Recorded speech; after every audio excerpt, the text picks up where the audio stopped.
You're on.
Dr. Melissa, they cannot hear us. Ask them, can they hear you? Just type in, can they hear you?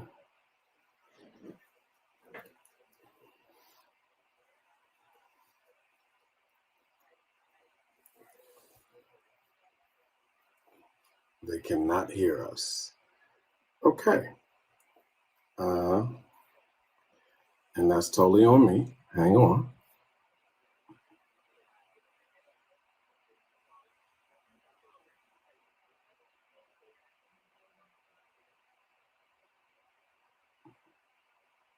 Try it again. Try it again. Ask, can they hear us? You can hear Wayne, but you cannot hear Dr. Clarke. Okay.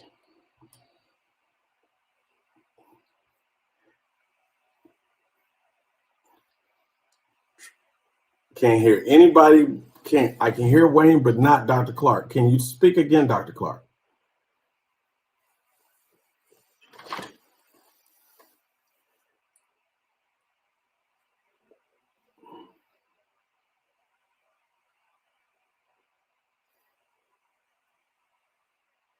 We are working on it, and you are live on TV, Dr. Clarke. Still, you're being broadcast.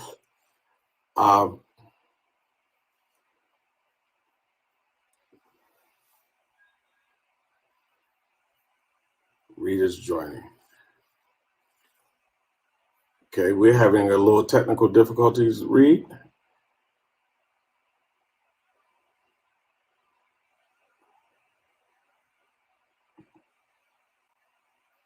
Try again, Dr. Clarke.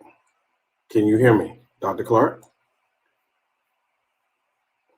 Dr. Clarke, can you hear me?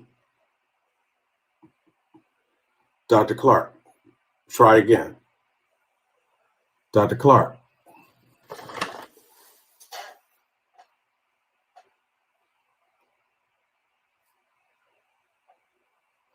The magic of TV, folks. Can you hear me? Can you please try again?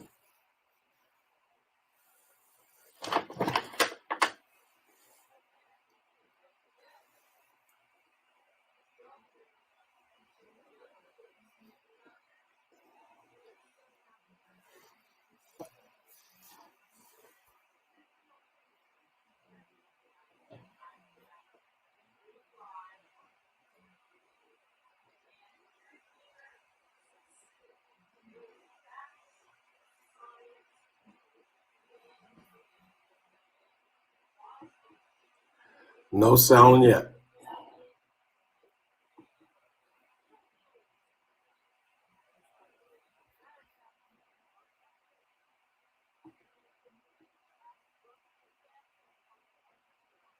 Dr. Clarke, they cannot hear you yet.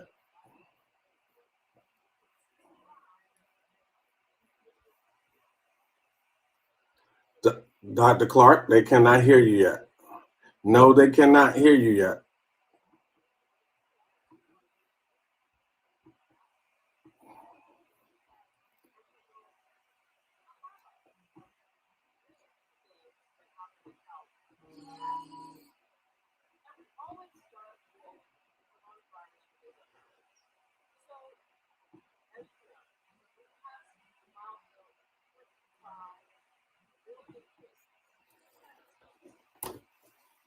Slates, unfortunately, is associated with 418,000 deaths. And we know that Black, Latino, and Native American people have died disproportionately, over 2 to 3 times the death rate of Caucasians. And that death rate is increasing. It's gone from 400,000 people in just a short period of time, or in a long period of time since the beginning of the pandemic. Okay, I'm getting a message that you still can't hear me. They can hear you now. Okay, that's great. Well, I will keep Start going. from the top. Okay, so start from the beginning. Okay. Welcome, everyone. Hopefully this time, this will be a true connection. We are here for another edition of Excuse Me, Doctor. You know, we're here each and every week, Monday night, 9 p.m. And we stream on YouTube and Facebook. And we're here to bring you facts, figures, and science so that you can make decisions about your health and that of your family and your community. We don't deal in speculation and misinformation. As a matter of fact, we debunk those every week. And we're especially this week welcoming all our newcomers. If you're viewing us on Facebook, please make sure that you hit like. And if you're viewing us on YouTube, please make sure you hit subscribe. So let's get to it because we have a lot to cover. Let's start with our weekly recap. We always start with the numbers. So for this week, January 25th, we have passed the milestone of 25 million cases in the United States. So hard to wrap our head around. But even more hard to wrap your head around is the fact that that is accompanied by 418,000 deaths. And you know that represents disproportionate numbers of Black, Indigenous, and Hispanic populations in the United States. But you know, it's taken us 9 months to get to this milestone of 418,000 deaths. What's even more concerning is that by Valentine's Day, we're likely going to be at 500,000 deaths. That's adding almost 100,000 deaths in less than a month. So, you know, I also would report regularly on the number of people that have recovered, but I'm not going to do that anymore. Not because I don't want to try to inject some positivity, but it turns out that several states are not collecting that data on people recovered in a standard way. So I don't want to give you any misleading information. Instead, what I'm going to talk about is the number of people that have been vaccinated, because that's actually a positive thing. The more people that get vaccinated and the quicker they get vaccinated, the quicker we'll be able to move beyond this pandemic. So this week, we have now vaccinated 20.8 million people. And that's, you know, with the Pfizer and Moderna vaccines, people have to get 2 doses. So those are people who've gotten at least 1 dose. It turns out that about 2.7 million have gotten 2 doses. And actually, I'm going to join that group of people with 2 doses this Thursday, getting my 2nd dose of the Moderna vaccine. So I will let you all know how that turns out by next Monday. The other thing that I wanted to mention in terms of numbers that's good news is that hospitalizations are going down, which means that new cases are going down, which means that new numbers of people getting hospitalized are decreasing. And maybe we've reached the top of the peak and we're coming down the other side associated with this third last surge that happened during the holidays or as a result of the holidays, with people traveling and getting together and going to parties. So let's hope that we're having that in our rearview mirror and that this trend continue. We know that this doesn't mean we can let up because of those other numbers I mentioned in terms of the numbers of deaths and the number of cases and how it's still really, really high. So we have to continue to distance. We have to continue to mask and consider getting vaccinated if you haven't been already when your turn comes up. So those are the numbers. Let's move into some more of the weekly recap. Dr. Fauci is back. He did a press briefing all by himself and detailed how he was on lockdown under the previous administration. However, with this new administration, his appearance really signifies a new return and new respect for science with this administration. And I think that he's going to be a lot more front and center. He has a new title, the CMO, for this coronavirus response. And we can expect to hear more regularly from him, from folks at the CDC, and there's a new CDC director, Dr. Walensky, and other Biden coronavirus task force administration officials like Dr. Marcella Nunez-Smith, who leads the task force when it comes to health equity, which basically means she's going to be working to ensure that the response, the care, and the treatment for COVID-19 is equally distributed to everybody. And then, along with Dr. Fauci is back, also comes along the fact that there's a new COVID sheriff in town. So President Biden has been signing executive orders left and right, and several of them pertain to this pandemic. Number one is he's asking everybody to mask up for the next 100 days, to be faithful and religious with wearing your mask, wearing it properly over your nose and mouth, and wearing it at all times when you're out of your house. He's also requiring masking and physical distancing in all federal buildings, all federal land, and by federal employees and contractors. And he's also putting together, and this is really important, a coordinated federal response to reopening schools and daycare, to reduce COVID racial and ethnic disparities, as I talked about before, and coordinate federal efforts to produce, supply, and distribute PPE, vaccines, testing, and all the supplies that are needed, and to expand the use of COVID testing. And then he's repairing relationships that got severed, like regaining and reworking with the WHO. So, our next part of the weekly recap has to do with, is there enough vaccine? So, initially, back in November, states were promised large numbers of vaccines that would aid in their rollout plans, with the various tiers, first to healthcare workers, then to seniors, then to frontline workers, and on down the line. But when it came time to actually receiving those vaccines, some states, and it appears to be especially blue states like New York, didn't get what they were promised. And now they're running out of vaccine because of that inequitable distribution.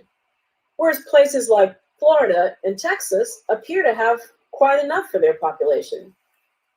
And then it turns out that inadequate allocation that happened is getting complicated by mishaps like delays in shipments, improper storage, meaning that you might have to throw that lot out, lack of coordination with distribution at the local level, poor communication by the federal government with the states to estimate vaccine shipments that they're going to be getting down the line. And then on the local level, not enough healthcare workers available to administer the vaccine and keep up with the demand for vaccine that's happening. It's been exacerbated by the fact that the Trump administration's decision to encourage states to vaccinate people 65 and older, as well as those with high-risk medical conditions, didn't come with also increasing the needed vaccine supply to do that.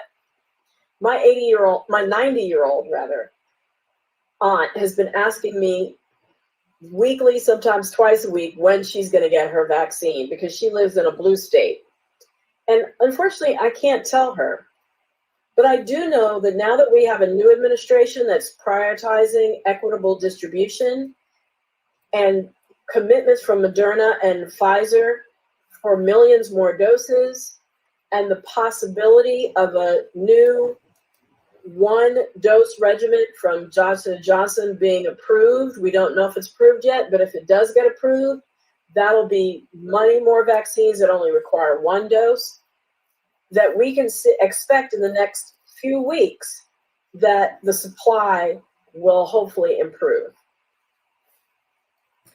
And then there's another question about, is the new UK and South African variant more contagious and more deadly than the original strain of COVID-19? So we know that it's more contagious. As a matter of fact, it's projected, both of these are projected that wherever they end up, they will eventually replace the existing strain of COVID-19, of the coronavirus rather, because it is more infectious. But there was a study in the UK that suggests that this new UK strain may actually be more deadly. They've seen that the average risk of death for a 60-year-old man infected with the coronavirus rose from 10 people per 1,000 to 13 or 14 people per 1,000 with this new variant. So this new contagiousness has some implications about what we should each be doing. Number one, focus on your mask. If you're wearing just like a one-layer cloth mask, you need to step up your game. You need to make sure that your mask is at least double, preferably triple layer. With a filter, you can use paper towels as a filter, for example, shop towels as a filter. If you have access to a surgical mask or a KN95 mask, use those. And then always remember to distance. Masking has never been enough, and especially now that this is more contagious, we got to be on top of our distance game, that 6 feet or more distance between you and other people. And I know we've been trying to do this for months now, but we really got to hone in on this with this new effective strain, more contagious strain. It won't be good to take the risk that you think that you've gotten away with before, visiting friends and family, indoor dining, indoor gatherings like church services, indoor concerts. We saw this week past where Dave Chappelle actually now has coronavirus, and he's been doing all these indoor concerts in Texas. So we can't take those kinds of risks anymore. Those stakes already have been high, and they just got stepped up with these new variants moving in. So that is it for the weekly recap. We are going to move on to the weekly debunk. With our weekly debunk this week. So if my employer calls me in, but I have COVID-19 or was exposed to COVID-19, do I have to go to work? Well, the answer to that is you should know about the Families First Coronavirus Response Act. So I have heard over the past week at least 5 stories of employers making their employees who are quarantining at home because they've been exposed to coronavirus or they've tested positive for coronavirus having to come into work. There's even a story of a doctor, a Rhode Island internist, who had his license suspended because he knowingly went to work with COVID-19 and exposed his staff and his patients. So what should you know if you're in this situation and your employer is requiring you to come into work? Well, that FFCRA, Families First Coronavirus Response Act, reimburses employers who pay their quarantined employees to stay at home. Yeah, so if you work for a small business, that's a business that has less than 500 employees, you should be covered by this law. And if you are quarantining due to exposure, if you have symptoms and have tested positive, or even if you're caring for someone at home who has COVID-19, you should be able to stay at home for 2 weeks with paid sick leave. And if it's because you're taking care of somebody, you get at least 2/3 of your regular pay. Check out the U.S. Department of Labor's website for more information. And if you are quarantining, make sure that you have a note from your doctor or from the Department of Health, some kind of documentation that you can use to support the fact that you are legitimately quarantining or legitimately isolating because you have symptoms in COVID-19. That is our weekly debunk. And now we are ready to move in to our show for tonight. We're going to be talking about the COVID-19 vaccine rollout. What role do celebrities play in that? And what can each of us be doing to make this rollout be successful? So we're going to be joined tonight by Dr. Reed Tuckson. I call him a friend of our show. He's been on at least twice. He is the former Commissioner of Public Health in the District of Columbia.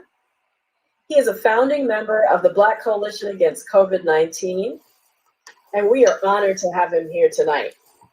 And of course, we have our two wonderful producers, Ms. Lila Mays and Mr. Wayne Bruce. You forgot about us. That's okay. You forgot about it. It's one of those shows. It's one of those shows. Before we bring on Reed, we generally come on. It's one of those shows. So Reed isn't on yet because you didn't introduce us. And it's all about the producers. You'll learn. You'll learn.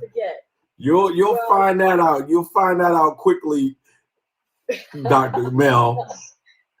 Well, so now you can do your intro to Reed. Now you can do your intro to Reed, Dr. Tuckson. Indeed. Wonderful. I will do that. So the show, as I mentioned, is about this COVID vaccine rollout. And we hope that it goes smoother than that last intro. Before I bring Dr. Tuckson on, I wanted to mention also that the theme for this show was taken from the fact that there have been these concerns that we've been hearing about the vaccine rollout. And then Charles Barkley. Ooh. Charles Barkley argued that athletes should go first and set the example for taking the vaccine. And that generated some controversy. There was a Washington Post article that appeared just this past Friday about it. Did you guys see that? Yes, you sent it to us. You sent it to us. And let's say this, Charles Barkley, who is one of the great thinkers of our time, said no one. Right, exactly. So we are really fortunate to be joined by Dr. Reed Tuckson because he was quoted in that Washington Post article and had some really insightful perspectives that made me know that I had to bring him on tonight to talk about this whole vaccine rollout, the role that athletes and celebrities should play, and then what better could be done to make it sure that it goes smoothly. So here we go. And there he is. There he is. There he is. Thanks so much for joining us, Dr. Tuckson. No, it's a pleasure to be here. Well, wonderful. Well, you heard me sort of set this up. We know that in states that are collecting data on the vaccine rollout, that they're showing some concerning issues, like Pennsylvania, that's showing that whites are getting vaccinated at over 4 times the rate of Black Pennsylvanians. So do you think that this is purely due to vaccine hesitancy or skepticism among Black people, or do you think there are other things at play?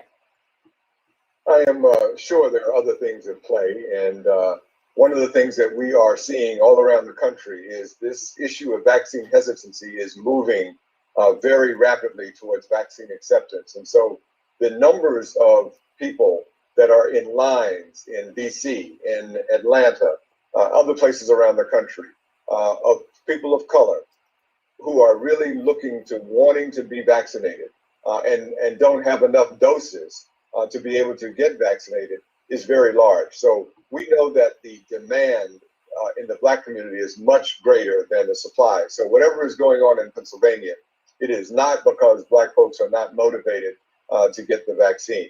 What we do expect around the country is just as the same efforts around voter suppression occurred, the same historical issues of rich people and well-off people gaming the system. Those are things that we can expect to see just as we have always seen them. And so I think that it is very important that data continue to be collected. And one of the things that is a premise to your point, Dr. Clarke, is that a lot of places are not collecting the data so that you really don't even know, most places, what is going on. But at the end of the day, there's more going here than vaccine hesitancy. I would not put that as that the reason. Right. It's kind of like the ostrich method of doing things. Just put your head in the sand and not look at the data because you haven't collected the data to know exactly what's going on. But, you know, you mentioned that demand was greater than we thought that it was going to be, which is a good thing. So with this argument that Charles Barkley makes about, you know, bringing athletes into the picture to put them ahead of everybody else, you know, what do you think about that argument? Is it necessary to really move the needle on Black people being more willing to take the vaccine to get celebrities involved? Well, let's remember the business model that Charles is working from. Charles is employed by a company that has its sole business model is making sure that basketball players are playing basketball. And also that every time they don't play a game, that costs the league and the teams hundreds of thousands of dollars. So this is a clear economic issue for these folks. Now, are the basketball players people who have a sincere commitment to show their constituency? I think those who are the population of vaccine deniers. If their point is that they have a sincere commitment to say, I'm willing to take the vaccine and thereby overcome that hesitancy, there are other ways that they can do it. They can take their grandma to get the vaccine. They can make public service announcements saying, my mother, who is 65 and older, or my grandmother, 65 and older, they took the vaccine and I applaud them and I love them and they are the most wonderful people in the world. But for them to use their position of privilege and to be able to have the economics as a league to buy up scarce quantities and let healthy individuals be able to run to the front of the line, what's to stop J.P. Morgan and all the people at the financial industries in New York? What's to permit wealthy business employers who are self-insured to buy up the vaccine and give it to their employees so that their businesses can go? There's no stopping this once you start.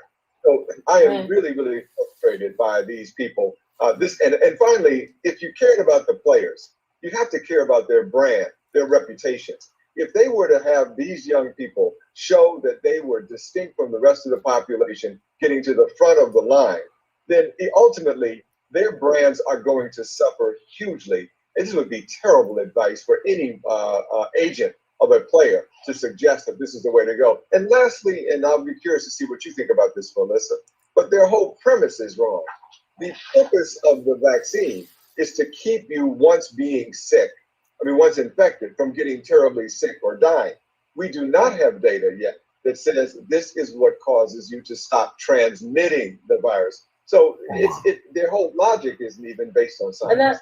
And that's a huge point that I try to hammer home every week, anytime I have a podium, is that the vaccine does not protect us from passing it on. So we still have to mask, we still have to social distance until we reach herd immunity, that magical number, 80%, 90% of the population being vaccinated, and therefore unable to get sick and be an effective host for the virus before we can relax our guard and not worry about passing it on to our loved ones and those that we're around. So that's a really excellent point.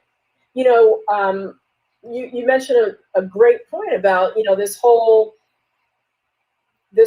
vaccine rollout with people attempting to jump the line, just being an extension of the normal inequities that we have between the haves and the have-nots in society. What you propose some really interesting ways, though, that athletes can, you know, film themselves on social media taking their mother to the doctor. In addition to some of the ethical issues that you've already identified, what do you think could happen better with the vaccine rollout in terms of some of the hiccups that you've been seeing? Well, first of all, there has to be a plan. It seems so simple. There has to be a plan. Well, guess what? There wasn't a plan. And so the Biden-Harris team is now having to create one de novo while the fires are raging. Mm-hmm. The second thing that people need to be aware of is the public health system in America is an extremely complex mosaic. And so what happens is that as the federal government tries to connect in with states and their public health department, if you've seen one public health department, you've seen one health department. That health departments are very variable. Sometimes a health department has a lot of power and can dictate to the rest of the public health agencies in their state the way it's going to work. Other places, the counties have the power, not the state. Wow. And so you have a patchwork quilt. And so what you have to realize now is that we will need to have a much more sophisticated understanding of the pathways by which federal resources flow to the states, to the counties, to the city, to local communities. Thank goodness now we have some pros in the game who know how that works. The third thing that will have to occur is that we need to be clear about everyone's role. For example, community-based organizations and faith-based organizations have always been key players in mass vaccine efforts. So faith-based organizations or Black physicians or local physicians, almost none of them have any idea of the way that it's supposed to work and what their role is.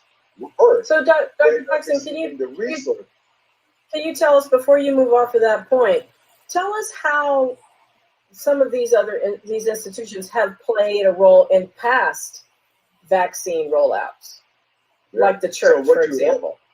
Well, many times you'll have the church standing up a mass vaccination center in the parking lot of the church, where people know that they can come and congregate because the church is right in the community and people know to go there. It's a trusted and wonderful place. There are ways in which we have in the past had churches connected with Black doctors so that you were able to consolidate things within the community itself.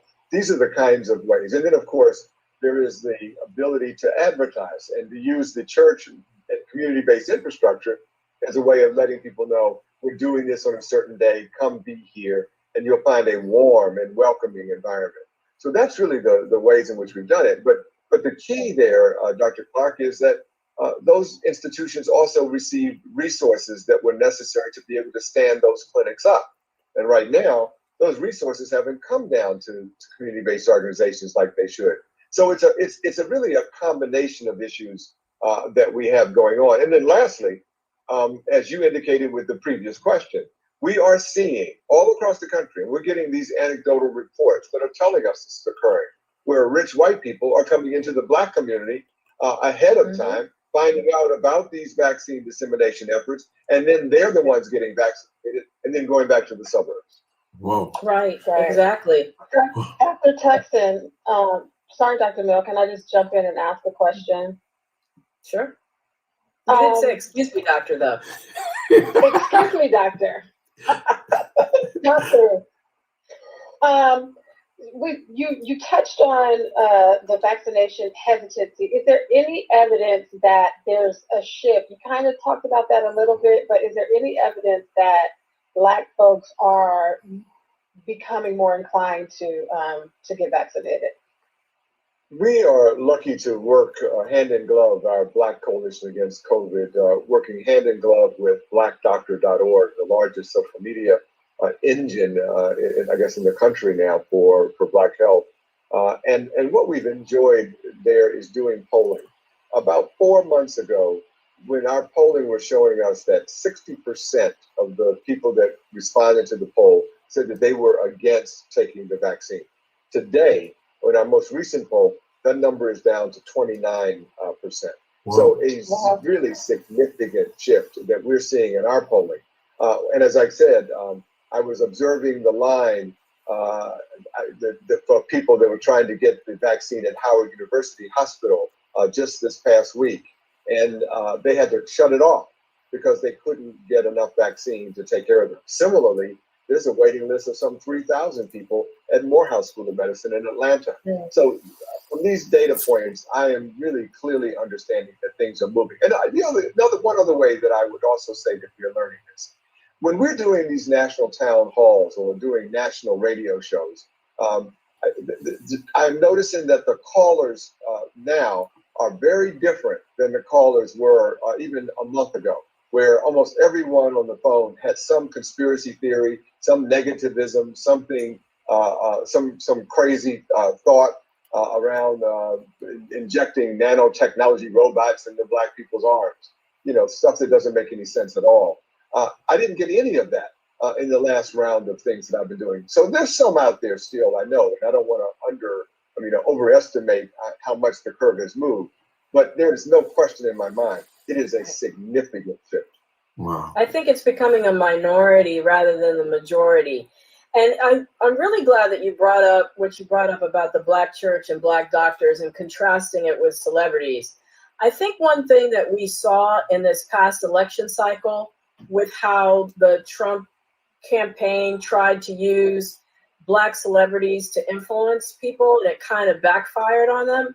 When it comes to health information, the Black community is sophisticated enough to go to places that they have trusted historically, the Black church, Black doctors, and not necessarily celebrities. I think celebrities play a role, but to use, putting celebrities at the front of the line to justify a whole group of athletes, getting the vaccine because they'll influence public opinion. I think the Black community is a lot more sophisticated than that, as evidenced by the fact that they have been tuning into a lot of the programs and listening to Black doctors and talking to Black clergy who have been working hand in hand with Black doctors. So I think that those are great points that you bring up.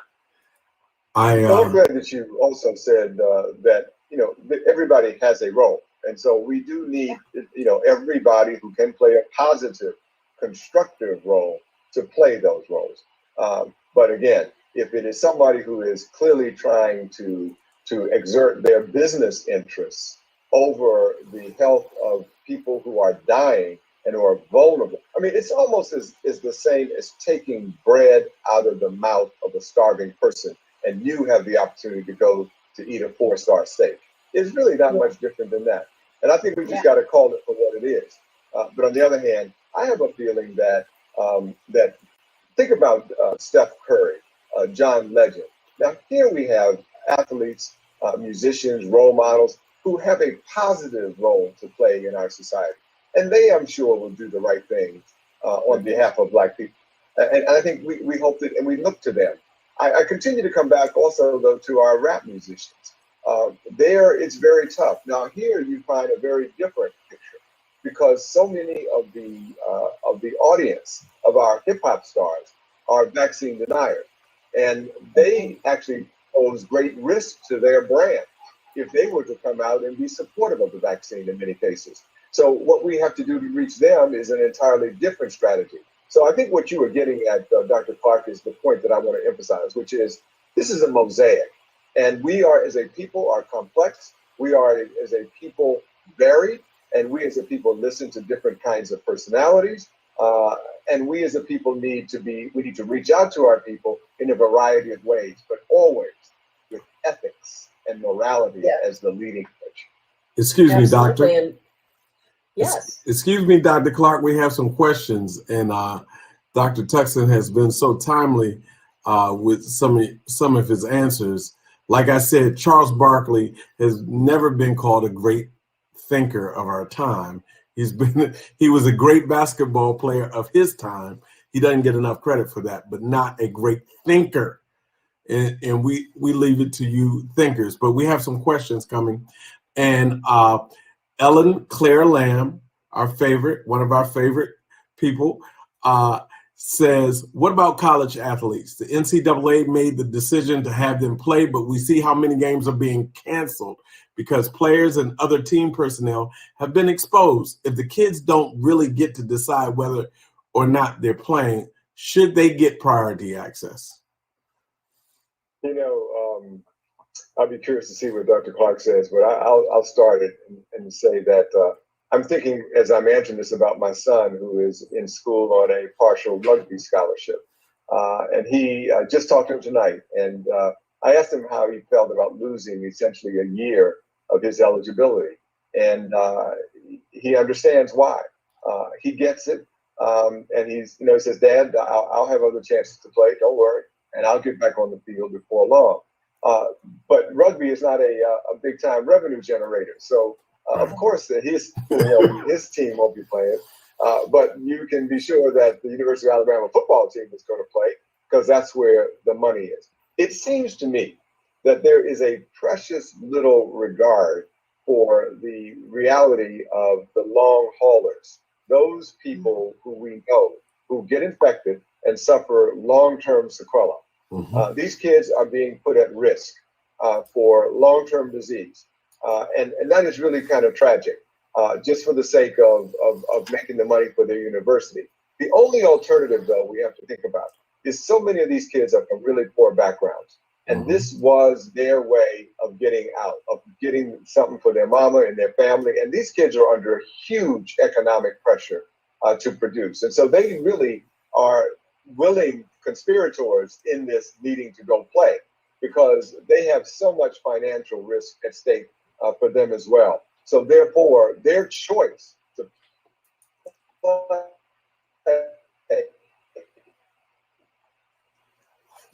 So I lost the last couple of words of what you said, but I'll kind of pick up based on what I did hear. Can everybody hear me? Yeah, everybody can hear you. Yeah, okay, great. So Dr. Tuckson is freezing right now. Okay, so one of the things that, as we decide who should get the vaccine first is we sort of have to look at what is their risk of mortality, their risk of dying, and what role do they play overall in the forward movement of society. So, for example, we had a really interesting discussion this evening in our Black Coalition Against COVID Society, Black Coalition Against COVID-19 meeting. And we talked about sanitation workers. And clearly, sanitation workers should be prioritized up with the police department because they oftentimes are first responders in responding to situations. If a sanitation worker doesn't come to work for 2 days, you know it. Right. So they should be really at the top end of essential workers who receive the COVID-19 vaccine. So extrapolating that to college athletes or to athletes in general, I think we have to ask the question again, what role do they play in the functioning of everyday society? And I think the answer is not a lot. And so, everyone has a really compelling argument on a personal level, but as you categorize people and think of it, you sort of have to think of it in terms of who's most vulnerable and who does society really rely on to keep things moving and keep things functioning. Teachers definitely need to be first. And then after we deal with all our frontline workers, all our healthcare workers, all our seniors, all our vulnerable populations, then I think we get to universities and college students and college athletes. Okay, I think we have Dr. Tuckson I think back. we have Dr. Yes. Tuckson back. I think we have I agree. him coming in. Let's join Dr. Tuckson in. There you are, Dr. Tuckson. Sorry about that. That's okay. Well, I mean, I know you were into finishing that complete thought, and you want to pick back up on it? Well, I think that the main thing is that just that this is a much bigger issue than it would appear, because our athletes are, again, so many of our young people are exploited by these systems, and they're putting their lives at risk for the chance to be the economic engine and the way out of dire circumstances. But that being said, at the end of the day, no. The simple answer to finally the question that our young athletes should not be eligible to jump the line. This is a volunteer activity for them. They are not in the high-risk group. It is their grandparents who are dying from this disease, not them. And there is no explanation that would be possible that would suggest that they should be vaccinated before frontline healthcare workers, frontline sanitation workers, frontline essential people who are out there risking their lives every day for the rest of our society. Whether or not we have a football game or not is not about life or death. Amen. Absolutely. And amen again. Excuse me, doctor. This next question comes from Candy Jackson. I recently had spinal cord surgery and woke up 3 days later with my left arm paralyzed. I'm sorry to hear that, Candy. The diagnosis was palsy. I read where one of the side effects of the vaccine is palsy. If I had it once, is it more likely that I'll get it again? It was by far the scariest thing I've ever experienced. That sounds super scary. Regarding vaccine side effects, that was actually one of the next things I was going to talk about with Dr. Tuckson. But the mechanism that you had palsy from the surgery is different than getting it from an infection. And we should mention that viral infections, not necessarily vaccines, are one of the rare causes of palsy because of inflammation of the spinal nerves. And it can result in something called Guillain-Barré syndrome or transverse myelitis. When it comes to the vaccine, this particular Pfizer and Moderna vaccine, there were cases of transverse myelitis seen. However, they were no more frequent than the regular occurrence of transverse myelitis in the population, just randomly.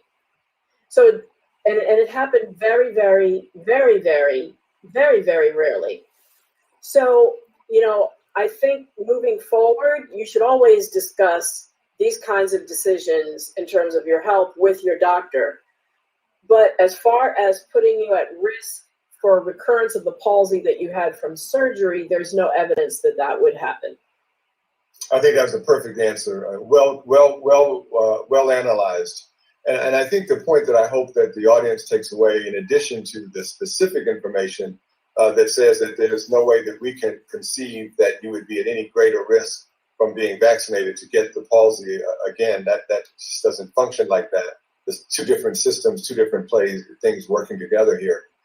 Is that many times we ascribe things to the vaccine that occur in normal life, and so that when you have people just let things happen to you, if you just happen to live your life, and by the way, you got the vaccine, you may decide, well, that's because of the vaccine. No, that was because you were living your life, and the same frequency with which those things occur, it just happened to coincide with when you got the vaccine. So these are the kinds of subtleties that we have to think about. Every day, things happen to people. We don't give that to some great cause, but when you take a vaccine, you start saying, well, maybe it was because of the vaccine. We're seeing the same thing. We were talking earlier about Hank Aaron. People want to ascribe the fact that he passed exactly away. What I was going to bring up. Yes. Please do. I'm curious about that. Well, no, I was just gonna, we're talking about celebrities who stepped up to the plate, no pun intended. The great Hank Aaron did that. He's one of the first celebrities that I remember ever learning about because my dad was such a huge baseball fan, and his name was said on a regular basis in our household. So, his death was huge, and we know that he stepped up to the plate and took the vaccine 2.5 weeks before he died. And a lot of people were concerned, well, hey, does this mean that the vaccine kills you? And also there was some confusion about whether he died of COVID, which I have never actually heard that he died of COVID. But just the proximity of his death to taking the vaccine, I think, ties in exactly to what Dr. Tuckson is saying, that these background events happen at a regular rate. People having car accidents, people having a heart attack, people dying. It happens every day. If you happen to take the vaccine and then one of those things happen, does it necessarily mean that the vaccine caused it, or was it a coincidence? And, every time something happens in relationship to the vaccine, there is an investigation launched to see if there's a connection. But I don't think that we should be jumping to conclusions, because anytime you have a mass vaccination where something affects millions and millions of people, you're going to have these coincidences happen, just like Dr. Tuckson described. And let me just also say, I was privileged to often be in the company of Mr.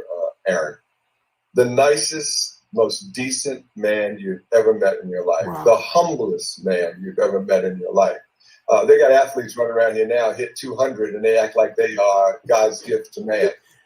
Hank Aaron was in any room that you ever were in, you wouldn't even know he was there. Wow. He is that quiet a guy. He never, ever pushed himself forward in any way. And the point I'm making here is that he made sure that he was a role model for getting this vaccine. He wanted to send a message to people about this. He and his lovely wife, Billy Aaron, who is quite, if you think Hank was something, Billy Aaron, his wife, is that and then some. They wanted to make a statement. And for people to turn around and violate his death and ascribe it to negative things that he was fighting against, to do that is so distasteful that I can't even stand it. And so just realize, if you care about that man and you want to honor that man, honor the fight that he was waging, the fight for Black survival, for Black health. He was fighting for us to get the vaccine and fighting for people to get it and take it. So please don't misuse this man's life for our own crazy, stupid purposes, which are antithetical to what he was all about. Wow. Wow. Thank you, Dr. Tuck. Absolutely. I mean, wow. Anytime you can use antithetical in a sentence. I almost had a tear come to my eye. I'm a baseball fan and a football fan, and you're wonderful. We have a couple more questions. I know Lila has a question she wants to ask, but I want to ask this. Valerie Spalding Parker, who we love, who's on every week. We love her, and she's in the healthcare. She's a healthcare worker also, and nurse. And she asks, I'm concerned about the availability of other supplies such as syringes needed to give the vaccine. Is that being addressed? Let me just say that it takes a nurse to ask the right question.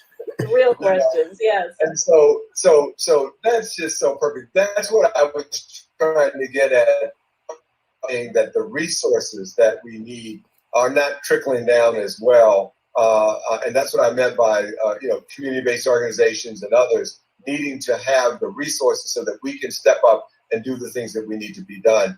I will say this, though, and I think we have to be a little bit respectful of the logistical challenge, of the supply chain logistical challenges that this rollout of this vaccine does require.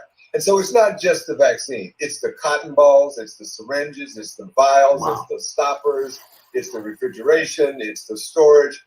This is not easy. And so while I'm irritated with the Trump administration for their failure to deliver, I also want to make sure that we understand that this ain't easy. This requires a lot of smart people. That's why I think both Dr. Clarke and I keep coming back to this notion of we need to have the A team on the field. You know, we've been playing, you know, we were doing this sports analogies, but we've been playing ball with the junior varsity quarterback in charge.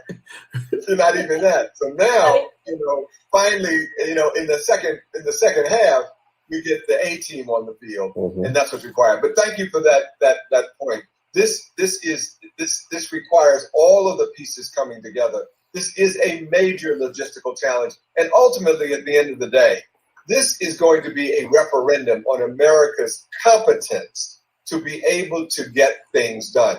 I happen to believe in the competence of this nation. We are not, America is not a stupid country. It knows how to get things done. If you have leadership, if you have will, and if you're willing to devote the resources necessary to achieve, we can get this done.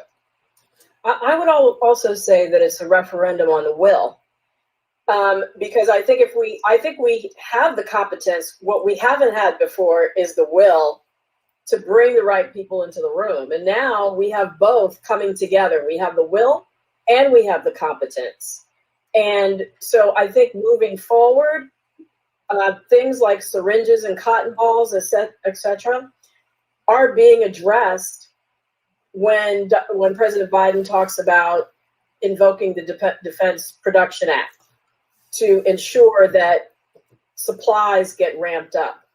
And then we're also talking about issues of human resources. One of the constraints that we've had at a local level is vaccine has been delivered to clinics, and they've been expected to drop what they're doing, taking care of patients, and turning around and giving vaccine.